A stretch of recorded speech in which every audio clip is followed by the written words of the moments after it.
Good morning. We begin this morning with Beatitudes for Earth Sunday by Richard Gilbert. Blessed are the heavens, for they declare the power of creation. Blessed is the earth, our beloved home, for she is a planet of plenitude. Blessed are the waters thereon, for they give rise to living things. Blessed is the land, for it is the source of life abundant. Blessed is the air we breathe, for it fires us to life and love. Blessed are the beasts of the field, for they are glorious to behold. Blessed are the birds of the air, for they carve a graceful arc in the sky. Blessed are the mountains and the seas and the valleys, for their variety make rich our habitat. Blessed are the fields of grain, the orchards of fruit, for they give sustenance, asking nothing in return. Blessed are the dwellers on earth, for they cherish the privilege of living upon it. Blessed are they who protect the earth and all her creatures, from the plants of the field to the trees of the forest, for their reward shall be harmony with the web of existence. Rejoice and be glad, for the earth and her people are one. We arrive with our spirits holding rejoicing and sorrow,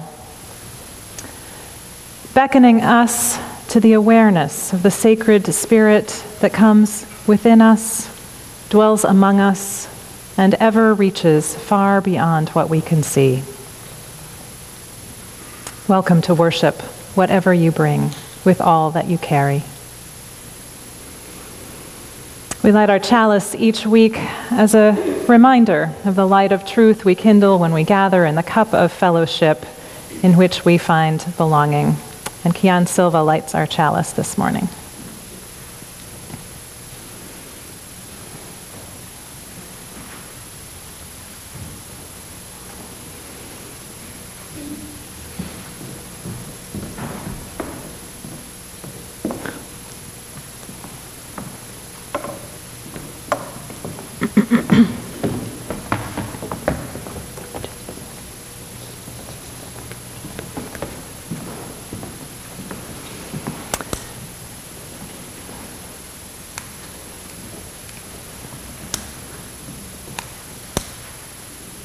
As he does, we say together the call to worship. Come, let us gather. We gather to celebrate the sacred within and among us. We come to seek spiritual growth and understanding. We strive to practice acceptance, forgiveness, and love. Together we work to build a world with justice and compassion. Come, let us gather together. I can't think of a week when we've needed more to call on the many names of the holy, so I invite us to rise in body or spirit to join and sing our opening hymn, Bring Many Names, number 23.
A prayer for the world from Harold Kushner.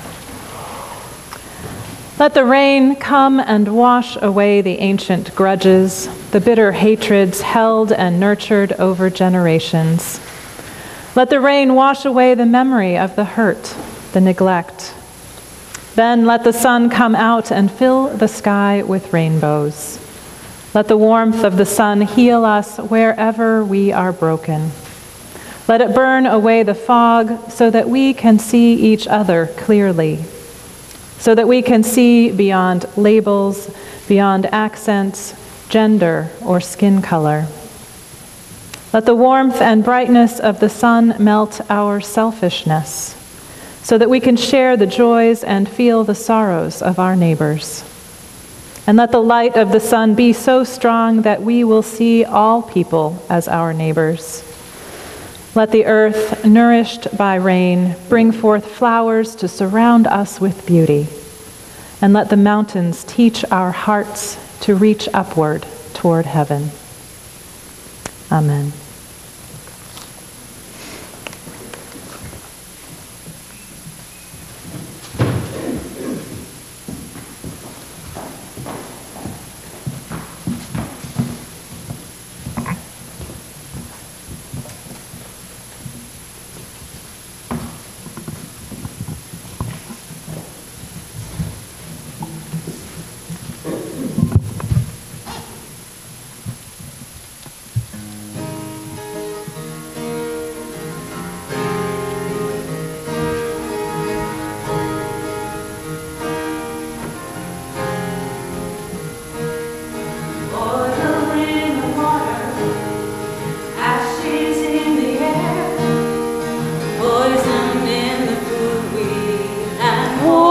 Everywhere. Who we gonna look to fix this mess we're in? We've got to reach out to each other. And the sun and the wind. Sun and the wind.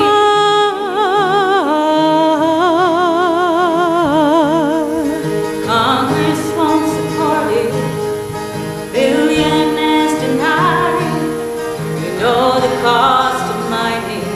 Cheap coal's a dirty lie. Blast the tops of mountains. The greedy corporate spin. We can chain ourselves together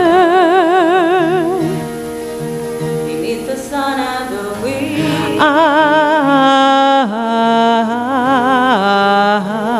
Sun and the wind.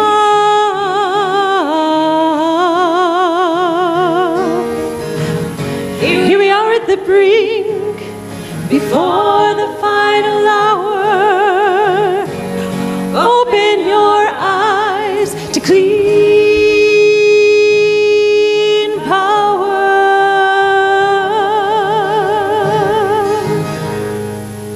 Shining down upon us, on every roof and tree, blowing through the valleys, from sea to shining sea. If anything will save us, anything, my friend, we got to trust another. And the sun and the wind. Sun and the wind. Sun and the wind.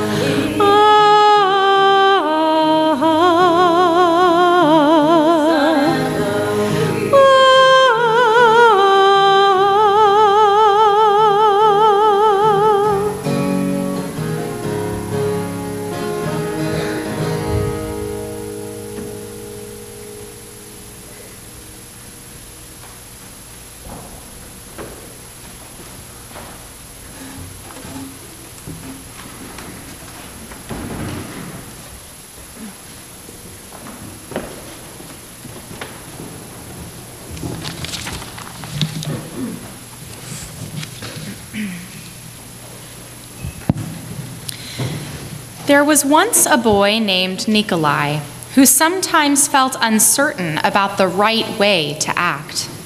I want to be a good person, but I don't always know how to do that. Nikolai's friends understood, and they wanted to help him. If only I could find the answers to my 3 questions. Then I would always know what to do. When is the best time to do things? Who is the most important one?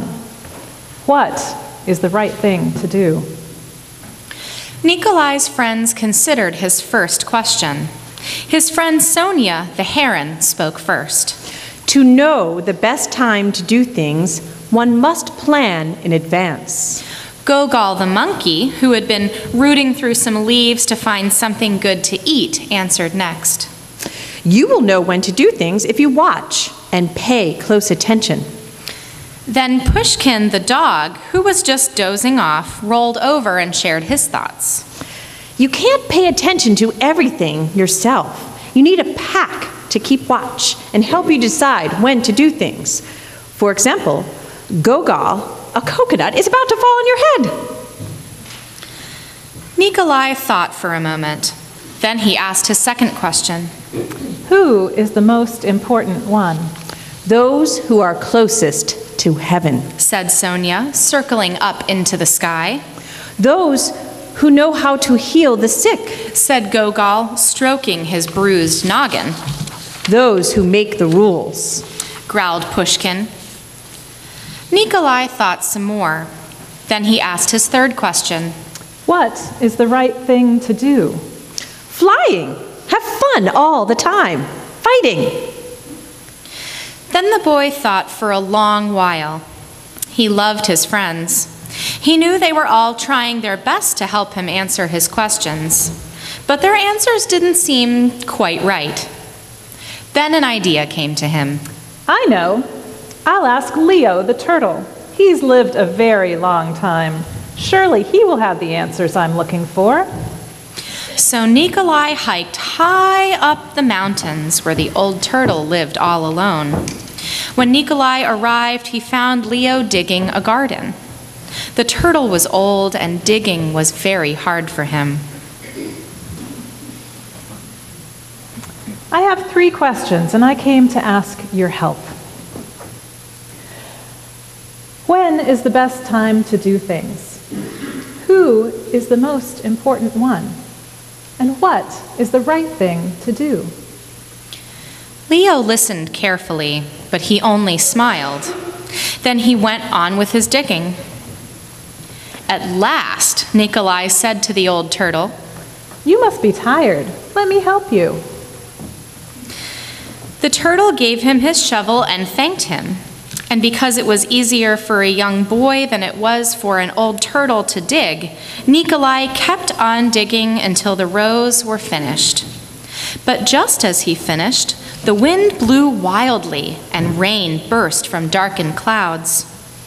As they moved toward the cottage for shelter, Nikolai suddenly heard a cry for help. Ah! Running down the path, he found a panda whose leg had been injured by a fallen tree.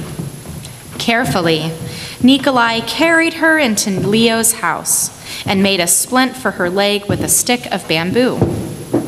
The storm raged on, banging at the doors and windows, and the panda woke up.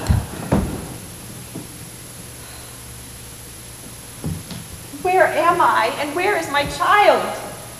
At the mention of a child, Nikolai ran right back out of the cottage and down the path.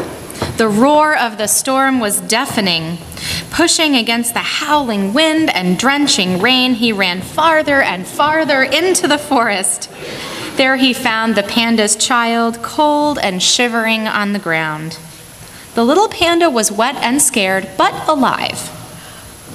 Nikolai carried her inside and made her warm and dry. Then he laid her in her mother's arms. Leo smiled when he saw what the boy had done. The next morning, the sun was warm, birds sang, and all seemed well with the world. The panda's leg had healed nicely, and she thanked Nikolai for saving her and her baby from the storm. At that moment, Nikolai's friends Sonia, Gogol, and Pushkin arrived to make sure everyone was all right. I feel a great peace. I have wonderful friends, and I am so glad I was able to save the panda and her child. Yet I also feel disappointed. I still haven't found the answers to my 3 questions. But your questions have been answered. They have? Yesterday, if you had not stayed to help me dig in my garden, you would not have heard the panda's cries for help in the storm. Therefore, the most important time was the time you spent digging in the garden. The most important one at that time was me, and the most important thing to do at that time was to help me with my garden. Later, when you found the injured panda, the most important thing to do at the time was to save her and mend her leg, and then save her child. The most important ones were the panda and her baby, and the most important thing was to take care of them and to make them safe. Remember, there is only one important time, and that time is now. The most important one is always the one you are with. And the most important thing to do is to do good for the one who is standing at your side. For these, my dear boy, are the answers to what is the most important in the world. May we all take to heart the lessons Nikolai learned that day, that the most important time is now. The most important one is the one we are with. And the most important thing to do is to do good for the one beside us. Here ends our story.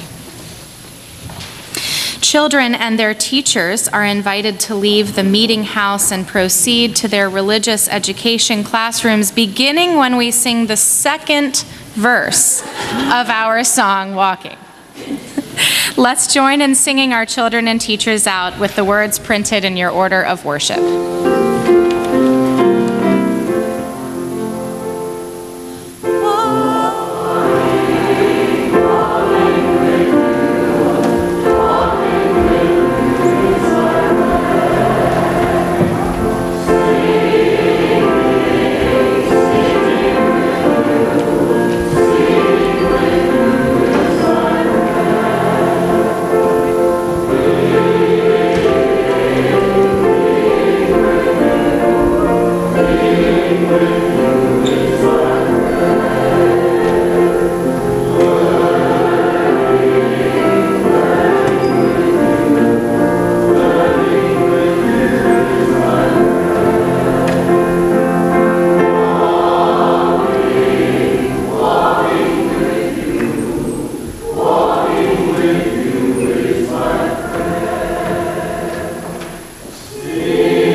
We are born in the dark, we are fed in the dark, we connect in the dark through the veil.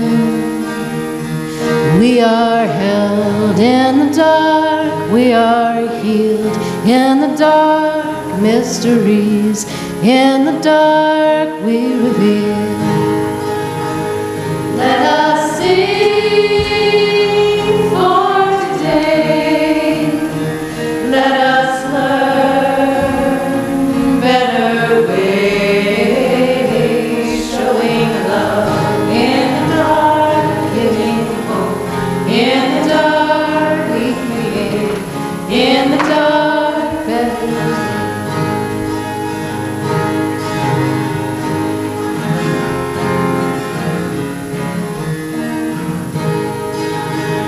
Time is now. We begin where we are. We begin, We have all we begin, that we need to renew, we begin, to release, we begin, to rebuild, we begin. to believe. Let us sing for today. Let us learn better ways, showing love. We begin, giving hope. We begin, we create. We begin Better days. Let us sing for today. Let us learn better ways, showing love. We begin, giving hope. We begin, we create. We begin better days, showing love.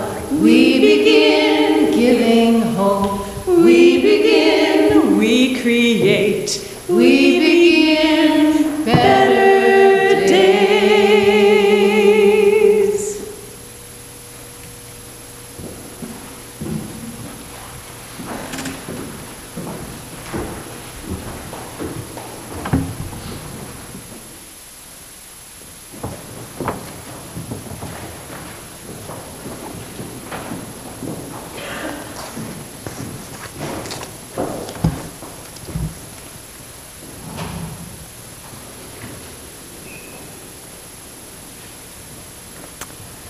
Where to begin? And what words are there, really? The events of the last week brought so much with them. And I know we're all, in some ways, still in the throes of just taking it all in. The events at the marathon finish line, the stories that unfolded fast and furious in the days after, the courageous helpers, the devastation of the victims, the pursuit and firefight, the order to shelter in place, the speculation and investigation, and even a few facts about the suspects. The final capture, and still so many questions. Given all that has been spoken and written and tweeted this week, all the opinions and assertions and stories, the thing I most want to talk with you about this morning, my friends, is heartbreak. Yes, heartbreak. If we're really to be awake to what happened this week, our hearts should be broken. The headline on Boston.com yesterday was large and forceful. Let the healing begin. There is healing to be done, for sure. But the funny thing about healing is that it can only come when you attend to an injury. All week, we saw tough guy statements all over the media. You messed with the wrong city. Be strong, Boston. We were underestimated. And I get where all that comes from. Bravado gets us through when we're scared as all get out. It certainly can help us find courage when we're tempted to buckle under the weight of our shock and our horror. We are going to keep wicked calm and carry on. We'll show you just how exceptional we are. You can't change us, I heard Dennis Lehane say on the radio this morning. But I fear for us if we take to heart the need to prove ourselves strong before we have let our hearts break. Because as strong as we are, and that has now been well proven, we need to grieve the loss of life, the loss of innocence, the loss of so much that this week represents for us. The fact is, if these explosions, if these bombings proved anything, it's that we are not exceptional. Not in our ability to survive, or our ability to band together in community, and certainly not in the fact that such violence could happen here. The world suddenly got a lot smaller last Monday afternoon, and in the stories that have unfolded since, smaller still. I learned this week that Denise Richard is a member of the same gym that many of the women in this congregation and myself attend. As my spin instructor put it Thursday morning, it makes you realize it could have been any of us. Several of you know the Richard family. Some of you were first responders or working in hospitals where the injured were treated. Most of us know more than one person who was at or near the scene of the explosion. Our world got a lot smaller. The reason this event penetrates our hearts in the way it does is that we cannot turn away from the fact that it could have been any of us. And we should be changed by that. As we let that fact sink in and we realize that all the privilege we have to create as much certainty as possible in our lives, to make them free from violence and safe, cannot protect us entirely. When we let ourselves be in that place, we are actually in a well of spiritual riches. We have acknowledged our vulnerability. And paradoxically, it's from that realization that we can actually get the strength to be resilient and brave and strong. In this place, where we realize how precious and precarious our lives are, where our hearts are broken at the loss of those who are near to us and the tragic violence we humans are capable of inflicting on one another, we're no longer alienated from each other by our myth of being the protected, the special, the exceptional ones. We can no longer obscure the truth of our interdependence. Those images of people rushing toward the site of the bombs are moving because they speak of a holy impulse, and maybe the only impulse that matters. The response to the fact that we belong to each other. We need one another. What befalls one really does affect us all. We are one. Parker Palmer, describing the inner work that is needed to heal the world, says that there are two choices that we have when our hearts are broken. We can let them break apart. We can become so consumed with the loss that we've suffered, so overwhelmed by it that we turn desperately inward in isolation and self-destruction. Or we can let them break open, letting the experience of loss be the bridge that connects us with all who are suffering, forging new awareness of the way that what is most sacred truly does live in that connection. That God is with us and within us, even as we struggle with the pain of this world. We can use the insight that comes from the dark of our mourning and use the energy of our grief itself to heal ourselves and reach out to others in pain. Our cries of lament are a healing balm. Now, none of us can help but wonder at what made those young men do what they did. We will doubtless be glued to our favorite news sources, waiting for information, for answers, for some way to make sense of this all. And that information that comes might help us put this week's events into a structure of meaning, but it won't take away the heartache. And that is the place where we have the meaning that we can draw from always, that struggle in our own hearts. So that ache connects us with the grief of the world, the people who lose their lives to violence, political and personal, every day, the devastation of the planet that is wrought, even as we attempt to live on it with all of the resources needed to sustain our lives, the lives that are lost to natural disasters and the communities recovering in their wake. We don't have to let in every bit of that suffering at every moment in order to let our collective lamentation work on us. But we do need to let it do its work, to invite us into new ways of thinking, of being, of living, new circles of love to put ourselves into. The most important time is now. The most important one is the one we are with. The most important thing to do is to do good for the one beside us. The time is now to see that the one we are with is not only the person beside us whom we can see, but all of the people connected to that person and all of the people connected to them, until the most important person in the world is equally the one we can touch and the one on the other side of the planet whose name we'll never know. The most important thing to do is move toward living with a profound sense of how deep that connection is, not just in the wake of tragedy, but all the time.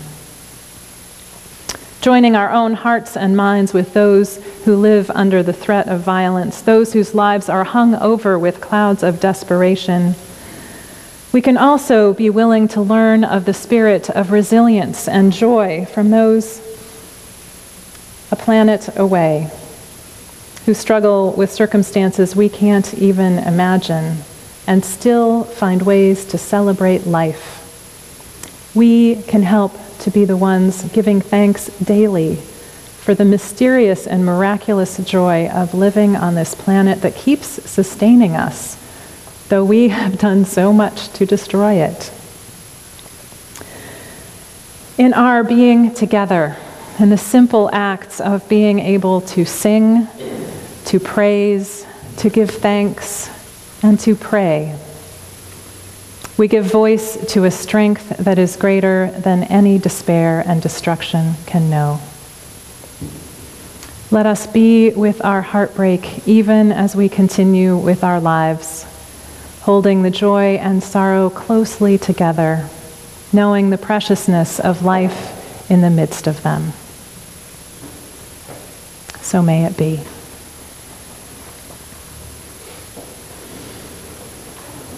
We enter into prayer this morning with a song which we've sung before, but not for a while, a song from Zimbabwe, a popular song that became woven into the fabric of the culture during colonial times, when the tune and meter of a British folk melody became wedded with words inserted by the people of the nation. It's a prayer song that takes power back and sings of the possibility of liberation if only we will be joined together. The first time we'll sing it through, and we'll sing to set all people free. The next time, we'll think of a name of someone that we know who needs a prayer. And we'll all be singing different names, but we'll insert that where all people is in the song. The third time, we'll sing it with our own names. We might set ourselves free. And finally, we'll sing for all people again. Please join us in prayer.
Mighty Spirit, God of love, hear our prayer this morning. We give thanks for the gift of life, all the more precious for the awareness this week has brought, for the splendor of buds bursting forth and sun warming our skin, and this amazing planet that is ours to care for, where the gift of life is ours to cultivate and protect, to nurture and to heed, that we may play our role in the ongoing miracle of creation. Our hearts break with gratitude for this great gift we did not earn and could not buy. Our hearts are broken too by all we cannot save. All that has happened we cannot take back, the losses we've suffered that cannot fully be redeemed. We lift up among us this morning those who lost their lives in the bombings and after this week. Martin Richard, Crystal Campbell, Lingji Liu, Sean Collier, and those who were injured and are still being treated, all of the loved ones and caregivers and first responders and secondary responders and all of those who love and care for them. All those who live with the weight of all they've seen and witnessed on their hearts. For the leaders of law enforcement and government who will do their best and be reminded that their best still wasn't enough to prevent this tragedy. Let them feel the loving arms of the sacred holding them, guiding them through all that is to come.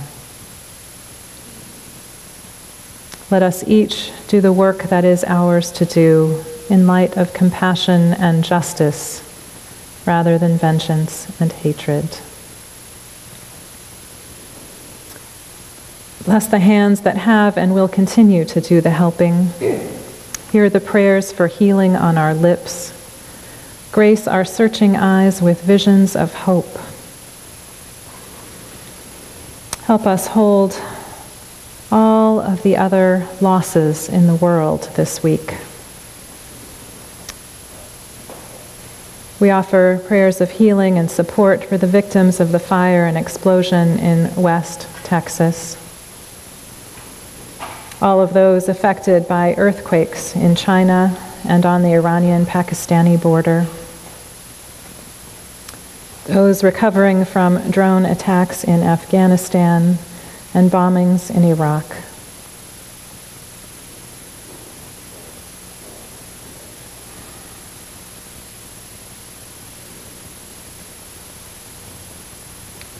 Closer to home, we lift up prayers for the Fagan Bauer family as Molly battles illness. And we share prayers with Liz O'Rourke, who brought the flowers today in memory of Paula and Stephen, her brothers Michael and Jerry, and parents Mary and Mel.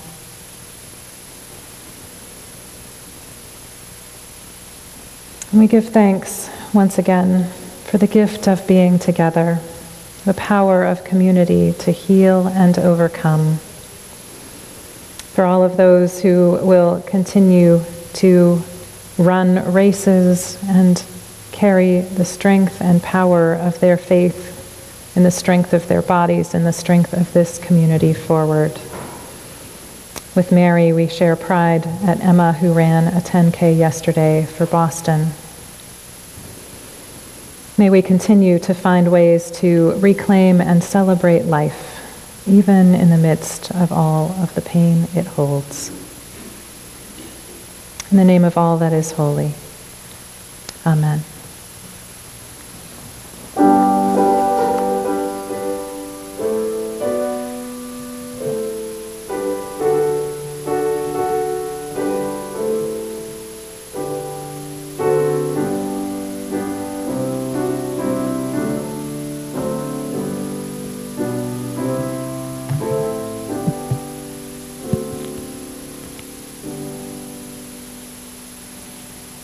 Good morning. My name's Melinda Collins.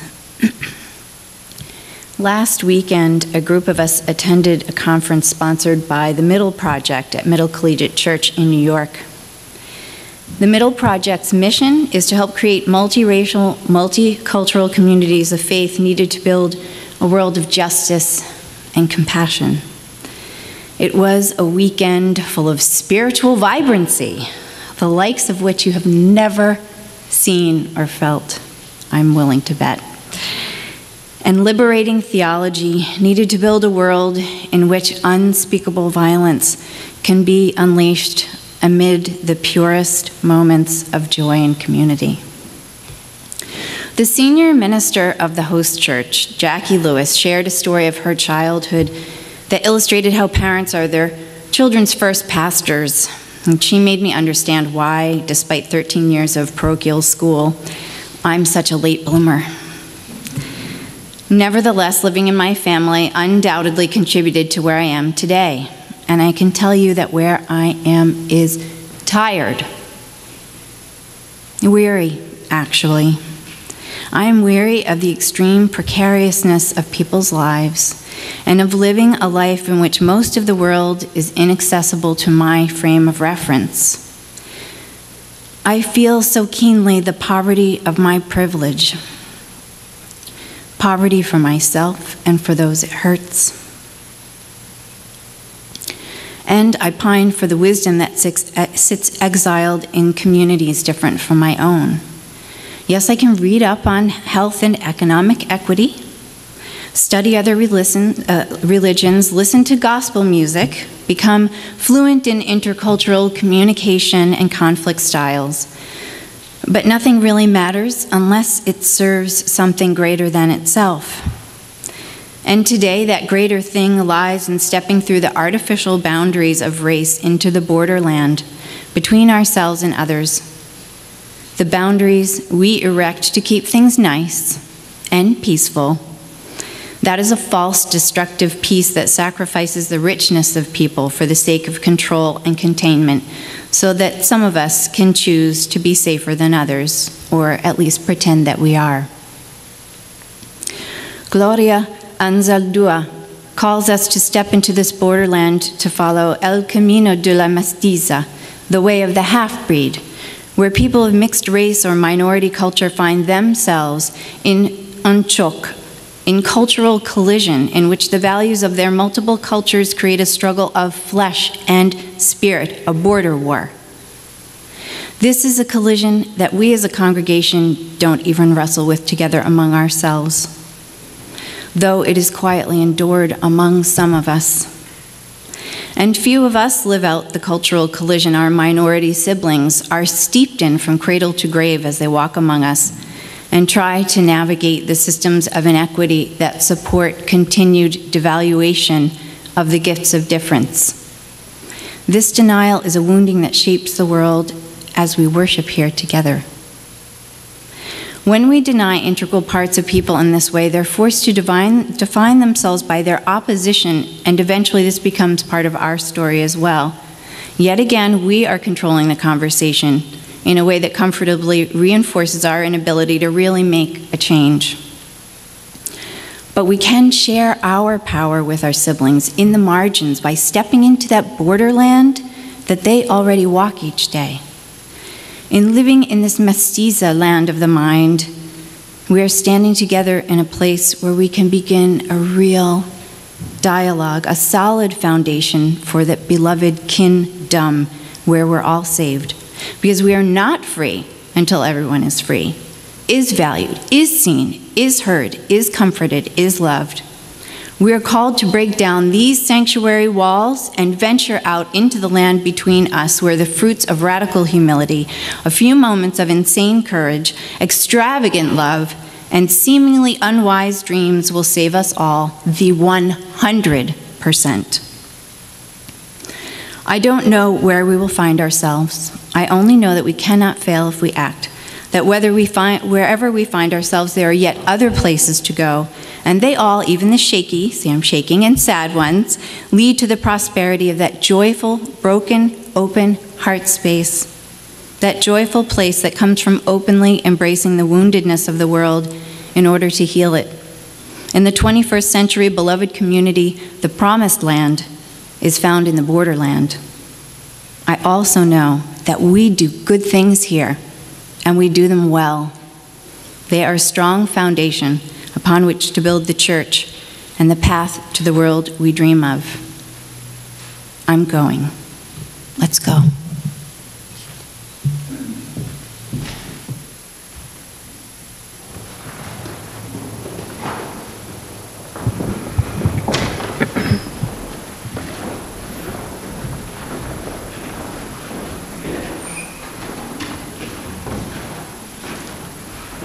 Give and receive the morning's offering. All funds not otherwise designated will be contributed to the one fund for those recovering from the explosions this week.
Please join me in the unison dedication.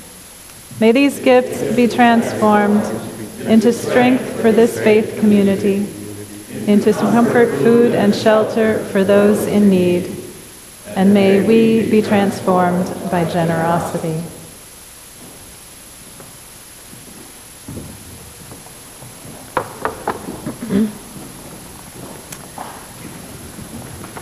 Just invite us to remain standing, and our final song and benediction will be one this morning. The song Peace, Salam, Shalom, which we have sung several times before here.